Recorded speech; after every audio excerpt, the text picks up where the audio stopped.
After the fall of the Second Empire, the continent descended into an age of primitive barbarism, becoming a dystopian, post-apocalyptic wasteland, littered with the ruined remnants of two advanced civilizations.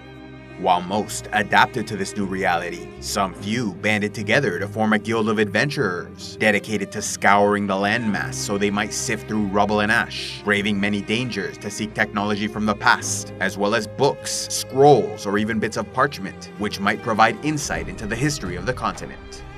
Establishing various waypoints and settlements, the Tech Hunters, as they were known, controlled parts of Flats Lagoon, the Outlands, the Arm of Okran, and the Bone Fields, holding three major cities in Flats Lagoon, Black Scratch, and World's End.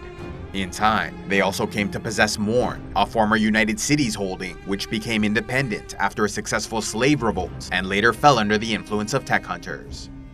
Among the more prominent members of their organization were Trep, Zed, and Fish, who each contributed to writing the Tech Hunters Notes, a series of books acting as guides for other adventurers, describing potential opportunities, dangers, and special features of the lands they visited, including the Leviathan Coast, the Ashlands, the Black Desert, the Holy Nation, the Shrieking Forest, and the Swamps, even writing a shopping guide for where to locate specific items.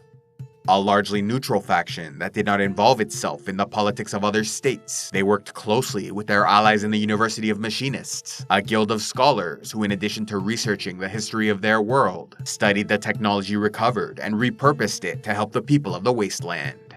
Around the fall of Bast, the Machinists were led by the Hive Prince Finch from their great science lab in World's End, as well as his assistant, Io, a skeleton robot with much insight into the past, as his kind were created under the First Empire and lived under the Second Empire, surviving the destruction of their world twice over. Although Finch was a brilliant scholar who published many fascinating works, he was unaware that his second-in-command Io was hindering their progress by obscuring certain parts of the past, specifically censoring anything that described the role of skeletons in the fall of the First Empire, which ended with an extinction event that nearly wiped out humanity. Similarly, the skeleton bookshop trader in the Great Library of Black Scratch seems to have taken the position to help keep certain facts about the past hidden, no doubt referring to his people's role in the downfall of the continent. As it so happens, one of the books in the Tech Hunters Notes, describing what was found in the Pools of Obedience, is no longer readable as ink spilled over the pages, which suggests it may have been intentional sabotage by a skeleton who wished to keep information about this region secret, since this was where their behemoth robot kin were massacred by the humans of the First Empire, possibly leading to the Civil War and First Extinction. Other prominent machinists included Atticus, Idad, and Sabina, who each regularly published and debated their findings. Although their origins are unknown, at some point after the fall of the First Empire, many humans in the north of the continent became cannibalistic, forming primitive tribes that painted their bodies and hunted their own kind. According to the scholar Finch, who authored The Cannibal Plains, The Evolution of Man, there were many advanced labs from ancient times in these regions, making it especially strange that underdeveloped tribes existed in a land of such advanced science.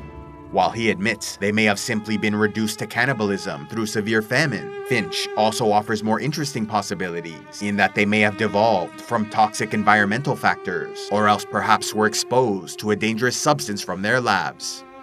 It might even be that they descended not from those who operated the labs, but the human subjects used in harsh experiments that eventually induced them to madness. When the Second Empire rose to power under the skeleton warrior Catlon, their military forces, including the legendary Hydraulic Knights of General Zhang, went to war with the cannibal tribes of the north. As the extent of the war is unknown, it's possible skeletons acted only defensively, or else perhaps the enemy simply proved too numerous. But the cannibal tribes ultimately survived the war and even outlasted the Second Empire, continuing to live in the land of their ancestors. Yet even so, the tribe suffered greatly against the skeletons, to the point that over 1,000 years later, cannibals still told tales about the terror of Hydraulic Knights.